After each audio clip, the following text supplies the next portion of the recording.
Salut les amis! Aujourd'hui, on se retrouve pour ce smartphone, le Wiko View 4, le dernier smartphone de chez Wiko, sorti il y a un peu moins d'un mois. Bon alors Wiko, tout le monde connaît, marque française, qui a très bien commencé à ses débuts 2011-2012 avec des super smartphones sur l'entrée de gamme et à des prix plutôt attrayants. Mais par la suite, avec l'arrivée des smartphones chinois, Huawei, Xiaomi et consorts, ça a été un peu plus compliqué pour la marque française. Il y a 2 ans, on a eu droit à 4 versions du modèle View. L'année dernière, on a eu droit à 3 modèles, le View 3, le View 3 Pro et le View 3 Lite. Et cette année, pour l'instant, seules 2 versions sont présentées. Le View 4 qu'on va voir aujourd'hui et le View 4 Lite, un modèle un peu plus allégé. Donc si ce modèle vous intéresse, on va faire un tour ensemble. Design, partie photo, autonomie, configuration technique. On va voir également les points forts, les points faibles, comment se positionne le smartphone par rapport à la concurrence et si au final, est-ce que je vous le conseille ou pas. Du coup, on va se faire un petit unboxing en premier. Hop, on a le visuel de la boîte, du packaging, plutôt sympa. Hop, derrière, on aura toutes les caractéristiques du smartphone. Et ce qui est sympa aussi, c'est qu'on a le petit design in France. On passe à l'ouverture. On va avoir en premier le smartphone que j'ai déjà testé. On continue d'ouvrir.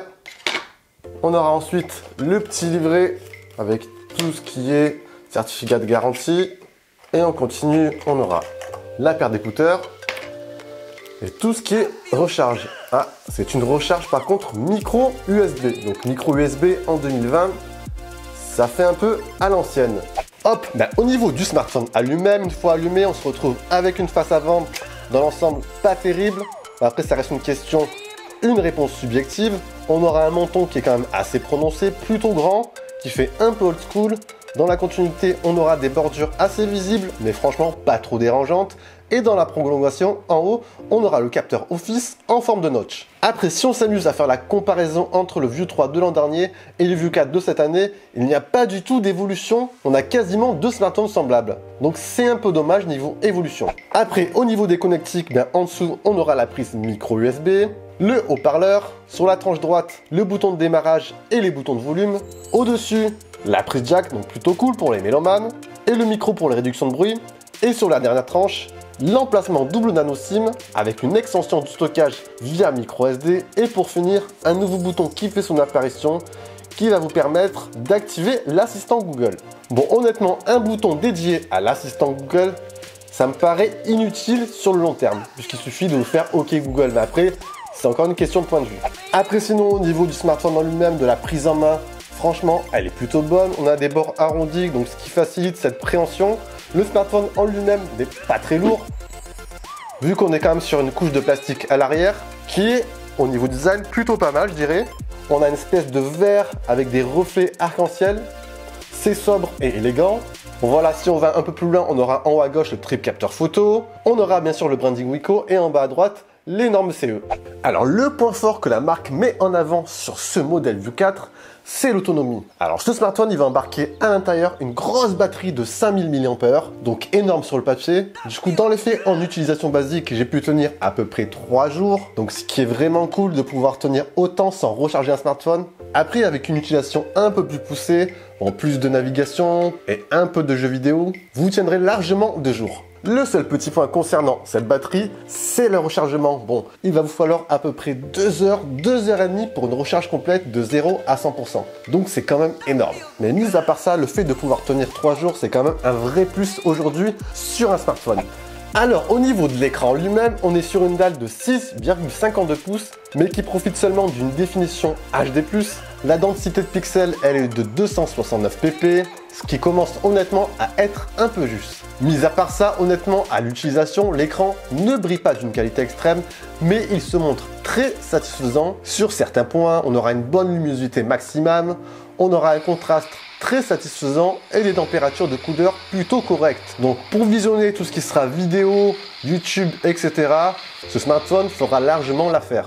Alors autre point intéressant sur ce smartphone, c'est qu'il va tourner sur la version Android 10 mais sans surcouche. C'est-à-dire qu'on va pouvoir avoir une expérience utilisateur au quotidien assez proche de ce que fait Google. Donc on va pouvoir retrouver dans les paramètres tout ce qu'on a l'habitude de voir. On aura des fonctionnalités Wiko pour tout ce qui est utilisation à une main, des paramètres de l'accueil. On pourra également régler l'affichage, tout ce qui est température de couleur, ajuster tout ce qui est ici au niveau de la couleur de l'écran. Bon, ça reste assez simple, mais c'est complet. On aura bien sûr un mode sombre. On aura également de la navigation par geste. Donc tout ce qu'on peut retrouver sur une surcouche agréable au quotidien. Alors au niveau du volet photo, on va se retrouver à l'arrière avec un triple capteur photo. On aura un capteur principal de 13 mégapixels qui se situe juste ici. Donc c'est vraiment un capteur principal qui est boosté à l'intelligence artificielle pour un ajustement automatique des paramètres photo en fonction bien sûr des scènes détectées. On aura ensuite ici le capteur ultra grand angle de 5 mégapixels avec un champ élargi de 114 degrés, donc particulièrement utile pour vos photos de groupe ou vos panoramas. Et vous aurez ensuite un dernier capteur de 2 mégapixels pour tout ce qui est profondeur de champ. Au niveau des rendus photos, quand les conditions sont bonnes, les couleurs, le traitement sont plutôt satisfaisants. On a un peu de détails, quoique après ça dépend des conditions. Après par contre, dès qu'on passe au capteur ultra grand angle, on a quand même de la distorsion dans les coins. Après c'est quand même normal, on est sur un champ élargi de 114 degrés. Le résultat est honorable et restera satisfaisant pour une utilisation de type réseaux sociaux. Pour le mode portrait, lui, il est plutôt réussi. Hop, je vous laisse regarder. Le détourage est assez satisfaisant et le rendu reste naturel, même si c'est pas exceptionnel non plus. Après, dès que la lumière se fait un peu plus rare dans des conditions de faible luminosité, honnêtement, l'image est assez médiocre, voire catastrophique dans certains cas. On se retrouve avec du flou et du bruit qui est quasi omniprésent dans les moindres recoins des clichés. Donc honnêtement, c'est pas beau du tout. Si on passe au volet vidéo, ce smartphone, il pourra enregistrer en 1080p jusqu'à 30 images par seconde. Au niveau de la partie technique, de la configuration technique, ce View 4 il va embarquer un processeur 8 cœurs MediaTek A25 qui sera couplé à 3 Go de mémoire vive et une capacité de stockage de 64 Go. Bon, honnêtement, sur le papier, on n'est pas du tout sur des performances haut de gamme, très loin de là. Après, est-ce qu'avec cette config, ce smartphone arrive à avoir une expérience utilisateur satisfaisante ou pas? J'ai envie de vous répondre oui et non dans certains cas. Oui, parce que je n'ai pas forcément rencontré de problème à ce niveau-là. Au niveau de l'expérience utilisateur, le smartphone marche très bien pour une expérience de type navigation, aller sur des sites, regarder quelques vidéos. Pour ce type d'utilisation, il sera entièrement satisfaisant. Après, par contre, lorsque vous allez vouloir aller un peu plus loin, jouer aux jeux vidéo par exemple, là le smartphone va arriver rapidement à ses limites. Par exemple, lorsque vous lancez Asphalt 9, déjà pour le lancer, il met énormément de temps. Vous allez avoir un chargement entre 2 à 3 minutes uniquement pour arriver jusqu'au début du jeu. Donc ça peut être assez frustrant d'une manière générale. A few moments later. Du coup, après 2 minutes, on se retrouve sur une partie d'asphalte.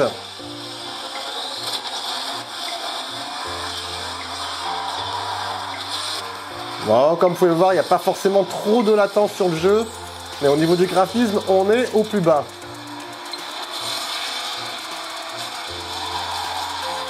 Donc si je résume en gros les amis, donc en point faible on va avoir son bel écran mais qui sera entaché par une définition seulement HD+.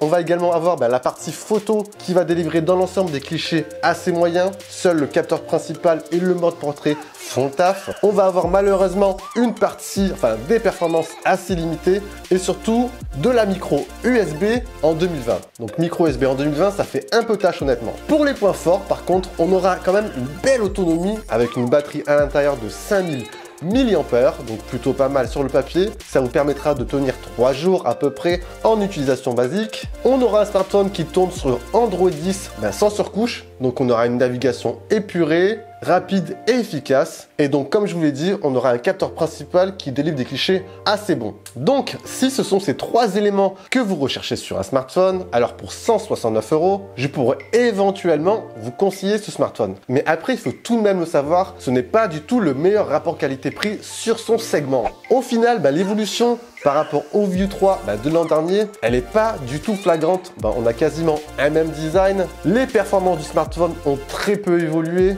La partie photo également. Et surtout, ce qui va vraiment desservir ce Wiko View 4, ça va être la concurrence. Si vous vous amusez un peu à chercher sur le net, vous allez pouvoir retrouver des smartphones comme le Redmi Note 8T ou encore le Oppo A5 à des prix quasiment équivalents à 10 ou 20 € près, mais qui eux par contre bénéficient de meilleure qualité sur quasiment tous les aspects. Au passage, si vous recherchez un smartphone à moins de 200 €, j'ai fait il y a quelques semaines un top 5. Je vous mets au passage la petite fiche si vous désirez regarder ce top 5. Bref, j'espère que cette vidéo vous aura permis de vous aiguiller un peu sur ce smartphone. Comme d'habitude, n'oubliez pas bien sûr d'envoyer un petit like, c'est toujours important pour le référencement de la chaîne, pour l'évolution, car cette chaîne, je vous le dis et je vous le répète, c'est surtout la vôtre. Sur ce, bien sûr, c'était Jojo, prenez soin de vous, je vous dis à la prochaine, ciao ciao.